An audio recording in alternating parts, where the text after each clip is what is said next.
Hello guys, इस video में हम लोग बात करेंगे क्लास 12th के सिलेबस के बारे में। गाइस, आप साइंस स्ट्रीम से हैं PCMB, तो इसमें इन चारों सब्जेक्ट्स के सिलेबस के बारे में मैं डिस्कस करने वाला हूँ। जो बच्चे रेगुलर हैं या प्राइवेट हैं, आप सबके लिए जो सिलेबस मैं डिस्कस कर रहा हूँ ये एप्लीकेबल है, ठीक है। तो CBSE ने इस कोविड को देखते हुए जो 30% सिलेबस रिड्यूस कर दिया है। एंड आप में से जो रेगुलर बच्चे हैं उनको पहले से भी जानकारी है, बट जो प्राइवेट बच्चे हैं उनको कन्फ्यूजन है, क्योंकि वो पहले एग्जाम दे चुके हैं और उस समय उनका 100% सिलेबस आया था, ठीक है। तो जो प्राइवेट कैंडिडेट हैं, आपको भी मैं बता दूं कि आपके जो सिलेबस है वो केवल 70% आ रहे हैं, ठीक है। तो आपको जो है 70% ही प्रिपेयर करना है। इस वीडियो में मैं उन टॉपिक्स को बता दूंगा जो आपको पढ़ना है, ठीक है, जो CBSE ने जारी किया है। तो आपको जो है physics, chemistry, math and biology के लिंक जो है डिस्क्रिप्शन में मिलेगा एंड कमेंट सेक्शन में मिलेगा। आप वहां से जाके डाउनलोड कर सकते हो, आप जिस भी सब्जेक्ट्स का देखना चाहते हो, ठीक है। इसके साथ साथ आगे जाके मैं आपके जो अदर सब्जेक्ट्स हैं उनके आपके सिलेबस जो है बाद में डिस्कस कर लूंगा, ठीक है। इस बार जो बच्चे प्राइवेट कैंडिडेट के तरीके एग्जाम दे रहे हैं, जैसे कि आप पहले एग्जाम दे चुके थे और फिर इस बार एज अ प्राइवेट कैंडिडेट के तरीके एग्जाम दे रहे हो, तो मैं आपको बता दूं कि आपके जो सिलेबस होते हैं वो जो है रेगुलर के जैसा ही होता है, ठीक है। तो CBSE की तरफ से आपको जो 70% जो सिलेबस है वही आपको भी आएगा। जो paper as a regular exams देंगे वही पेपर सेम आपको भी मिलेगा, उसी पे आपको भी एग्जाम देना है। तो आपके लिए कोई अलग से पेपर CBSE नहीं डिजाइन करता है, तो आपको भी सेम पेपर मिलता है, ठीक है, एग्जाम्स देते समय। तो आपको बिल्कुल इस बात के लिए घबराना नहीं है, ठीक है। तो आप अच्छे से प्रिपेयर करो, जो सिलेबस उसमें प्रिस्क्राइब है, एंड केवल उन्हीं टॉपिक को आपको प्रिपेयर करना है जो सिलेबस में मेंशन है। होप सो आपने इस वीडियो को लाइक कर दिया, एंड अगर आप पहली बार आए हो तो चैनल को सब्सक्राइब कर दिया हो, ठीक है। तो चलो उस क्लिप को देखते हैं जहां पे मैंने आपको सिलेबस बता रखे। Thank you so much. तो सबसे पहले हम लोग बात करेंगे मैथ्स के सिलेबस के बारे में एंड उसके बाद से biology, then physics, then chemistry, ठीक है। तो मैथ्स का सिलेबस देख लेते हैं क्लास 12th के लिए। यहाँ पे क्लास 11th एंड 12th दोनों के लिए ये PDF है, लेकिन केवल क्लास 12th का हम लोग देखेंगे, ठीक है। तो मैं थोड़ा नीचे आता हूँ, जो क्लास 12th के लिए उसमें देखते हैं। ये रहा आपका क्लास 12th का, एंड यहाँ पे हम लोग को जो चैप्टर्स आने हैं वो यहाँ पे ये यूनिट्स आ रहे हैं हमारे, रिलेशन एंड फंक्शंस, अलजेब्रा, ये तो आने ही आने हैं, पूरे में से आ रहे हैं एंड हर एक चैप्टर्स आ रहे हैं। बस चैप्टर से कुछ पोर्शंस को रिड्यूस कर दिया गया है, जैसे रिलेशन एंड फंक्शन से बस इन्हीं टॉपिक्स को आपको पढ़ना है।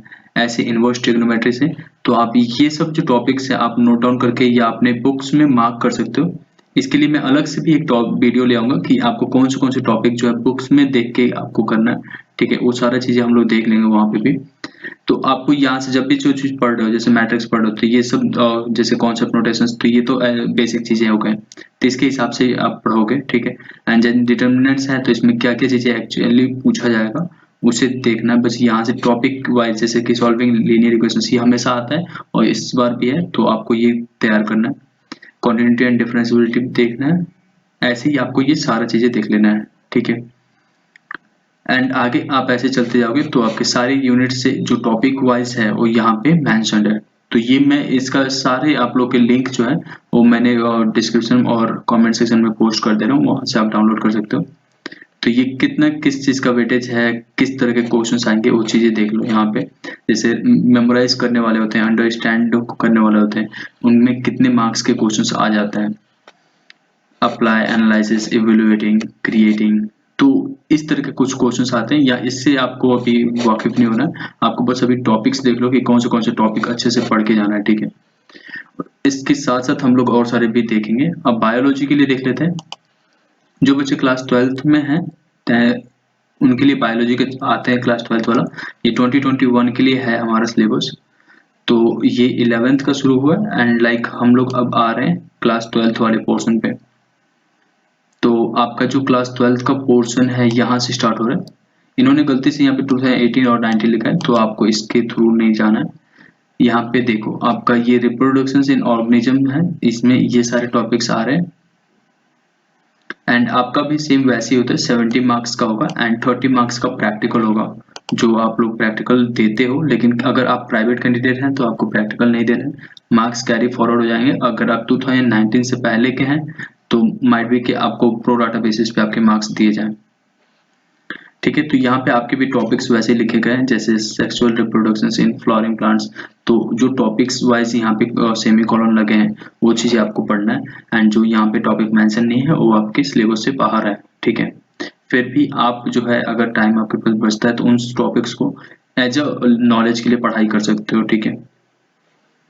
तो यहाँ पे सारी चीज़ें मेंशन है, लिंक डिस्क्रिप्शन और कमेंट सेक्शन में है, आप वहाँ से डायरेक्टली डाउनलोड कर सकते हो। और इससे जो है आप पढ़ते समय बुक्स में सबसे पहले तो मार्क्स कर लेना जो भी चीज़ें लिखा है। तो टॉपिक वाइज अपने एनसीईआरटी के बुक में मार्क कर लो कि क्या क्या चीज़ें आपको पढ़ना है, ठीक है। एंड नाउ फिजिक्स के लिए बात कर लेते हैं। फिजिक्स का ये तो क्लास 11th वाला पोर्शन है, डायरेक्टली हम लोग 12th वाले पोर्शन पे आते हैं। तो 12th वाले पोर्शन में कुछ ज़्यादा रिड्यूस कोई भी चैप्टर्स नहीं हटाया गया है इस बार भी। तो आपके 12th में भी ऐसे ही होता है, 70 मार्क्स का आपका टोटल हो जाता है, ठीक है। ये 12th का है। एंड किस तरीके से मार्किंग होती है, देखो इलेक्ट्रोस्टेट से आपके पूरे इलेक्ट्रोस्टेट एंड करंट इलेक्ट्रिसिटी मिलकर 16 मार्क्स का आ रहा है। एंड ऐसे 17 मार्क्स का आता है magnetic effect of current and magnetism. इसके नोट्स आपको इलेक्ट्रोमैग्नेटिक इंडक्शन का नोट्स आज मैं प्रोवाइड करने की कोशिश करूंगा, ठीक है, टेलीग्राम चैनल पे। तो अब आगे देख लेते हैं हम लोग यहाँ पे, जो यहाँ पे इलेक्ट्रोस्टेट है इसका। तो इलेक्ट्रिक करंट एंड फील्ड, यहाँ पे बस आपको वही 4 चीजें पढ़ना है जो यहाँ पे मेंशन है, ठीक है। इसके बाद से मैं आपको एक वीडियो लेके आऊंगा, उसमें ये चीजें बता दूंगा कि आपको क्या क्या चीजें नहीं पढ़नी है, ठीक है। तो वहाँ पे केवल वही डॉक्यूमेंटेशन होगा कि इस चीज को छोड़ दो और बाकी चीज को पढ़ो, ठीक है। तो यहाँ तो हो गया। इंपॉर्टेंट क्वेश्चंस के भी आपके वीडियोस आते रहेंगे यहाँ पे, तो आप भी यहाँ पे देख सकते हो कि कौन सा आपको टॉपिक पढ़ना है, कौन सा नहीं पढ़ना है। जैसे यहाँ पे para dia and ferromagnetism and with examples, ये सारी चीजें पढ़ना है एंड इसी तरीके से आपको पढ़ना है, ठीक है। जो चीजें यहाँ पे मेंशन है वो आराम से पढ़ो एंड बाकी चीजें हटा दिए गए आपके बुक से, ठीक है। तो उन टॉपिक्स को नहीं पढ़ना है जो चीजें यहाँ पे मेंशन नहीं है। और मैं आपको समझा पा रहा हूँ, तो चीजें आप भी ये डॉक्यूमेंट्स डाउनलोड कर सकते हो। जो बच्चे सारे सब्जेक्ट में अप्लाई करें, जैसे पीसीएम में है या पीसीबी में है, तो तीनों डॉक्यूमेंट डाउनलोड कर लेना और इसके हिसाब से ही आपको एनसीईआरटी में टिक लगा लो अपने बुक्स में और उसके हिसाब से पढ़ाई करना, ठीक है। ये केमिस्ट्री पे आ गए हैं हम लोग, केमिस्ट्री के 12th वाले पोर्शन पे चलते हैं। ओके, ये रहा 12th वाला पोर्शन। इसमें भी कोई भी चैप्टर डायरेक्टली रिड्यूस नहीं किया गया। जो 2019 वाले बच्चे हैं उनको ध्यान दो, उस समय सॉलिड स्टेट नहीं हुआ करता था, ठीक है। तो अभी सॉलिड स्टेट आ रहा है तो आपको फिर से पढ़ना पड़ेगा, ठीक है। तो ध्यान से इस चैप्टर को पढ़ लेना। अब देखते हैं यहाँ से, तो सॉलिड स्टेट हो गया, ये चल रहा है। सॉल्यूशन, इलेक्ट्रोस्टेट, यहाँ पे जो टॉपिक मेंशन है वही करना है, ठीक है। तो सॉल्यूशन का मैं पीडीएफ आप लोग को प्रोवाइड कर दूंगा बहुत जल्दी। जो टेलीग्राम ग्रुप है वहाँ पे, जो टेलीग्राम अपना चैनल है वहाँ पे मैं आपको प्रोवाइड करूंगा, ठीक है। एंड ये सारी चीजें आपको वैसे टॉपिक वाइज पढ़ लेना है। तो होप सो कि आपको सिलेबस पता चल गया, आपका सिलेबस क्या होगा। सिलेबस आपके रिड्यूस्ड वाले सिलेबस है, इसमें 30% पोर्शन जो है काट दिया गया है सीबीएसई की तरफ से। तो ये केवल 70% सिलेबस हम लोग देख रहे हैं, ठीक है। तो यही सिलेबस आपको पढ़ के जाना है और ये सिलेबस ही ज्यादा अच्छे से तैयार करने हैं आपको अच्छे नंबर लाने के लिए, ठीक है। तो बिल्कुल भी लापरवाही नहीं करना, आराम से पढ़ो, एक एक चीज को अच्छे से पढ़ो, ठीक है। होप सो मैंने सारी चीजें अच्छे से समझा पाया, ठीक है। Thank you so much guys. At last मैं आपसे यही रिक्वेस्ट करूंगा, प्लीज आप सिलेबस के हिसाब से प्रिपरेशंस करो एंड जो सिलेबस आपको मेंशन है उसे जो है टॉपिक वाइज लिख के प्रिपरेशंस करो, ठीक है। उसके साथ साथ मैं आपको 1 नंबर 2 नंबर के जो क्वेश्चंस हैं और उसके आंसर है वो मैं टेलीग्राम पे तो आपको शेयर करूंगा, आज से शेयर करना शुरू कर दूंगा, क्योंकि बीच में आपके फॉर्म को लेके बहुत ज़्यादा टेंशन होता है। जो प्राइवेट कैंडिडेट के फॉर्म है, आप लोग के बहुत सारे क्वेरीज हो रहे थे, बहुत सारे मिस्टेक्स आप लोगों ने, कुछ बच्चों ने कर दिया था, तो उसमें मैं ज़्यादा बिजी था। तो अभी आप लोग के जो है इस जो एकेडमिक्स से के रिलेटेड जो एग्जाम्स के रिलेटेड मटेरियल्स हैं वो आना शुरू हो जाएगा यहाँ पे। तो आप बी अलर्ट रहो और जो प्रिपरेशन है वो टॉपिक वाइज करना शुरू कर दो। इसके साथ साथ जो बच्चे मैथ्स हैं और फिजिक्स हैं, तो इसके बारे में मैंने बहुत सारे आप लोग को टॉपिक देने वाला हूँ एंड बहुत सारे क्वेश्चंस प्रोवाइड करूँगा जिस तरीके के सिमिलरली आपको एग्जाम्स में आएगा, ठीक है। तो होप सो आपने इस वीडियो को लाइक कर दिया और पहली बार आया हो तो चैनल को सब्सक्राइब कर दिया। Thank you so much.